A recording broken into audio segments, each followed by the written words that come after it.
Good afternoon, G Federation, and welcome to day 54 of 100 stadiums in 100 days. Today we are winning in paradise at Howard Schnellenberger Stadium at FAU. This right here is the most tropical stop in the FBS. 1.8 miles from the beach. You can even see the ocean from the stadium right now. And on top of that, we have all access to everything. Along with Final Four level basketball facilities, and what I'm the most excited for, the largest collection of sports memorabilia on a college campus anywhere in the country at Fogleman's Museum. I go by the name of G-Fed. Make sure you like and subscribe to keep up with every stop. Let's check out Boca Raton. Before we go in, we gotta talk about this guy. Look at that tail. Oh my gosh. We're a long way from the Midwest, boy. As we get out of our car, this is day 7 just in Florida of the 100 days. Probably gonna be the only state where we hit all of their FBS schools that they have that many. Just coming back from FIU last night, Miami in Florida before that, Florida State before that too. But after this run, we are finally out of the Sunshine State, heading back north. Tomorrow, we are gonna take on one of the biggest tests of the entire series, going to every single stadium in Alabama that is D1. That is 10 stadiums. I don't know if we can do it, but that's why we try. And then following that, we are back on our game day schedule. Friday, Cal at Virginia Tech. Saturday, Mizzou at Vandy. Going to our first game that game day is at of the entire series. I still don't know quite what we have after we go to Vandy, but Nashville is the center point of college football probably. So we can get to a lot of different places. If you have contacts at an FBS school and you want to get a tour nearby Nashville, let us know. We can probably make it happen. After passing that great iguana, been told we're probably gonna see a lot more. We got our contacts right here. Thanks for having me, everybody. What's your name? What's your role? I'm Lucy Flores, and I'm the assistant equipment manager. My name is Makai Satsal, and I'm an equipment intern. My name is Matt Schutz, and I'm an equipment intern as well. Cool, cool. Let's check out FAU. Since we are with the great equipment staff, we will be starting this video in the equipment room. It is mid-afternoon in Boca Raton. The AC is hitting different right now. As we get in, pretty standard equipment room. You got all of your American Conference helmets, all of your FAU helmets, which is honestly a deeper history than I expected it to be. And then you kind of got your hodgepodge, like a lot of the equipment rooms have, of just any helmet you could ever think of. My favorite one is definitely the all red one up there in the corner. Reminds me of the Devin Singletary days. I hate to be basic, but I think we are on the money right here. The red face mask, blue Florida outline, that is the best Florida Atlantic helmet. These be used more often. And here's kind of the random assortment of helmets that you get at every school. We got everything from Georgia Southern to UTEP to Louisiana Monroe, UMass, Oklahoma, Auburn, Oregon State. There's one that I'm not seeing, I expected to see though. If you're a Michigan State fan like I am, you know Michigan State plays Florida Atlantic all the time. I'm trying to figure out why that happens. I've never gotten a good answer to it, but if anyone in the comments on the MSU or FAU side knows that, we need to know. I need to know. Talking about FAU, MSU, you had a good point, kind of going back to the stadium history here. What happened with the 2010 MSU FAU game? In 2010, they were supposed to play here, had stadium issues, delays, whatever. So we played that game at Ford Field, and they put our logo at midfield. I think that's all we need in the equipment room, but luckily across the hall, we have the locker room, where we are next. What is going on in an FAU locker room on a Wednesday afternoon? I gotta say the first thing I'm noticing, we've seen so many lockers that look the exact same as each other across the country on this series. We're finally seeing a few here that look a little bit different. On every player's door, effort, pride, strike fast, power, strength. We are the beast. Just coach speak everywhere. In this area of the stadium, that's about all we have until we go out this way into some premium stuff, which will take us all the way up here into some more aesthetically pleasing wall fixtures, up the elevator with the whole crew. We're like 5 deep now. And now, ladies and gentlemen, we are at our first premium club of the day, the Delray Genesis Premium Club. Very cleaned up for an off week. At the time that we were filming this, we will be going to Navy this weekend if we are FAU. We have a piano right here. Is this game day entertainment? I might need to ask about this one. Do you guys have a piano playing during the football games or before the football games, or what? When does that guy get used? That's just for like any kind of boosters or any kind of events they have up here, either during the games or like before the games. There's no way they do that during the game. Probably not. No way. It is a multi-purpose place. That might be for a little bit of a fancier occasion. Along with a few other things now, I would be remiss to not show the bowl in the stadium, logo in the seats, fantastic touch.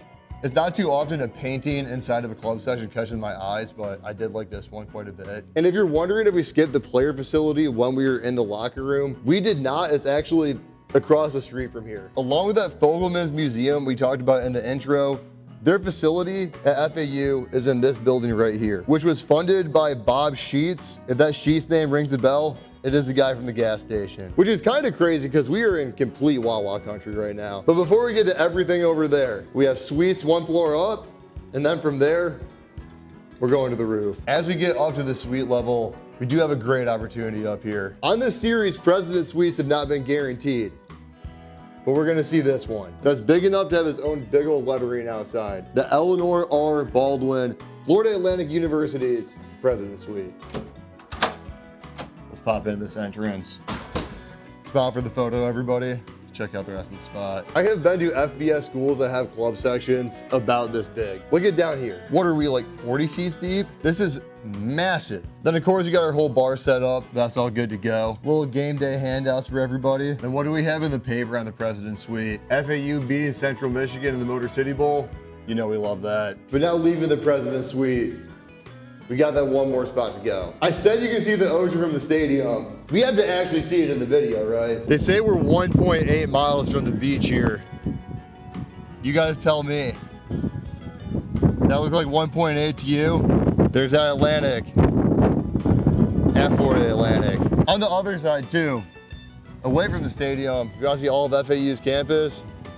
Got that right there too. You wanna see how high up we are? I'm not looking at that one. I'm a little scared of heights, so we just gotta get flicked up one time and get down from here.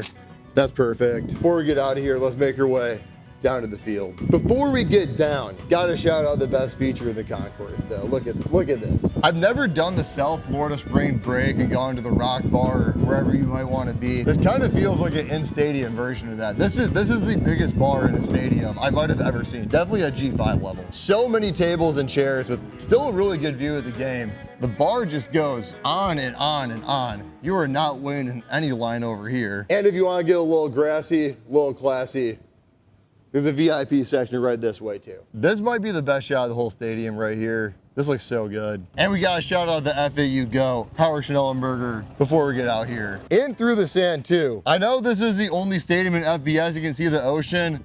I'm also pretty confident it's the only stadium in the FBS that has sand. This is really the only stadium we've been to in this series where it feels right to bring the sandals. Passing by the cabanas on in midfield. Walking out to some of the best features in college football. I mean, we got the palm tree scoreboard right here. We got the blue seat backs right underneath that. We were already up there, but we got 1, 2, 3, 4 levels of premium seating, media space, whatever you want to call it. Logo in the seats, 4 conference championships right behind that. And I think that's all we got of Howard Schnellenberger Field, but you have to see this facility and you have to see his museum. I'm telling you, I've been in this thing before. It is one of the coolest things I've seen on campus. But before we leave the field, we got our FAU gear. We got 2 options. We got the Winning in Paradise you can put on. Got the classic Florida Atlantic. I think we gotta go with Winning in Paradise, right? That's the mantra, that's the slogan. I'll take that one right there. Feel like I got a pretty good Florida fit on already, but now it's a Florida Atlantic one. From the stadium into what is going to be my favorite part, and hopefully your favorite part if I didn't lock myself out, of the entire tour. There's our door. So what we're gonna walk into right now is what I think is the biggest sports memorabilia collection outside of like the NFL and MLB Hall of Fame. Very unassuming place from the outside. This is one of college sports' best kept secrets. We are right across the street from Florida Atlantic's football stadium, and this is open to the public every day. To begin, Mr. Fogleman got these connections to get this memorabilia collection from being the owner of the Royals in the 80s. He got the money to own the Royals through real estate. So even though we're in Boca Raton, you open up here with the real 1985 World Series championship, a bunch of game worn and game used stuff from George Brett and Bo Jackson, along with 12 real Olympic torches from games all the way from 1936 to 2008. But being a baseball guy, the biggest piece of this collection is gonna be baseball memorabilia. That is mostly held in this room right here. If you couldn't tell already, there is signed jerseys up from almost every MLB player you could ever think of. Willie Mays, Hank Aaron, Sandy Koufax, Brooks Robinson, just to name a few of like 30 on the wall here. And growing up a Yankees fan, the Yankee stuff gets way deeper too, going from Lou Gehrig Babe Ruth, Joe DiMaggio. Once again, basically every player you can ever think of. Here is all the signed baseballs from MLB players, going all the way from Rookies of the Year, Cy Youngs, MVPs. And then just this section right here, how many balls in this is? 70 or so? This is Hall of Famers only. We'll get one quick pan through these names just so you can take in how insane this guest list is. I specifically said MLB players though, because I think the signed baseball collection of non-MLB players is even more impressive than we already seen. First off, this gets highlighted by 7 different presidents. I think it's actually closer to a dozen if you want to go back a little bit further in this section. But this right here is the craziest collection that I have ever seen. Authentic signed baseballs going from everyone on the moon landing to Nelson Mandela, Bill Gates, Martin Luther King, Thomas Edison, Albert Einstein, and a Pope. Did I mention that we are still on Florida Atlantic's campus? Where are you finding this anywhere? This is one of the most insane places I've ever stumbled into. But as we go past a Willie Mays jersey and the first ever Willie Mays scouting report, unbelievable that's in here. We still have another wing outside of baseball too. This is mostly a football page, so I'd be remiss in not getting the football section. Going all the way from Peyton and Eli to Joe Namath to cleats worn by Jim Thorpe. Avron was also a big Bear Bryant guy. Got a lot of stuff from the Bear in here. And then this room also goes into golf, basketball, and boxing. Signed Kobe, signed LeBron, the real anecdotes from the original rules of basketball. This is at Florida Atlantic, not Kansas. And one of the craziest things that I've seen in here, we have a signed jump rope and mouthpiece from Muhammad Ali. You work here, you know more about this place than I can ever tell on the camera. Everything that you see around here, what's like the estimated value of everything in this place? When it was donated in 2019, it was evaluated at around a $10 million collection. But I mean, it's hard to put a price tag on some of the personalizations that people wrote to Mr. Fogleman that we have here. What do you think is the coolest thing to you, memorabilia-wise, that you have? But as far as like some of the most niche, coolest things that we have in here, I mean, we have balls signed by Harry Houdini, Dale Earnhardt, a bunch of U.S. presidents. You have game-worn cleats by Jim Thorpe. You have game-worn pants by Mo Berg, who was a spy in World War II and played baseball. You have pieces of Yankee Stadium, whether it's the brick wall. You have the actual bump that Mariano Rivera would pitch off of. Derek Jeter, Gold Glove. You have the bat from the George Brett Pine Tar incident, which is one of the most insane, controversial moments in sports history. This is the craziest part that you told me today off camera that I got to put on camera. Of Mr. Fogleman's collection, how much of it is in this place right now? So this is about half of Mr. Fogleman's collection. The other half he has privately in a separate house just for his own personal reasons and his own personal little memorabilia place. That's one of the craziest things I've ever heard. If you live in South Florida and you have not been here, you're missing out. That is what you call a good visit with Mr. Fogleman. And now it's time to see the rest of the player facility that's in the same building. We're gonna go from out here into the weight room. Here's what we got right here. Full pan around.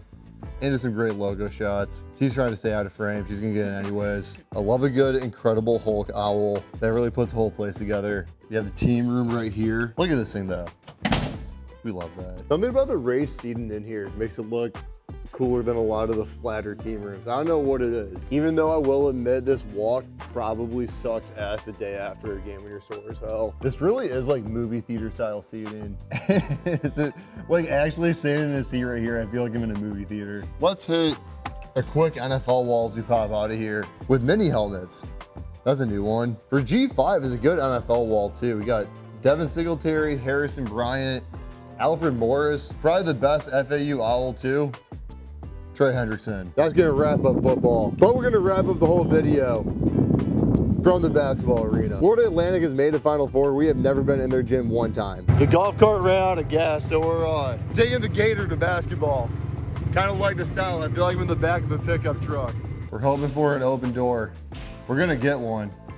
There we go. That's all we needed. Let's get in here. Of course, the Final Four trophy right over here. That's cut down, all of that. And the graphics up on the wall across with the score from every game to the Final Four. And right here is that Final Four gym. There's not quite too much to show, but my phone is also on 3% battery. We gotta be in Alabama tomorrow. So in front of the Final Four banner, in front of the Florida flag, as we cap off our 7th day in Florida before we leave, FAU, appreciate y'all.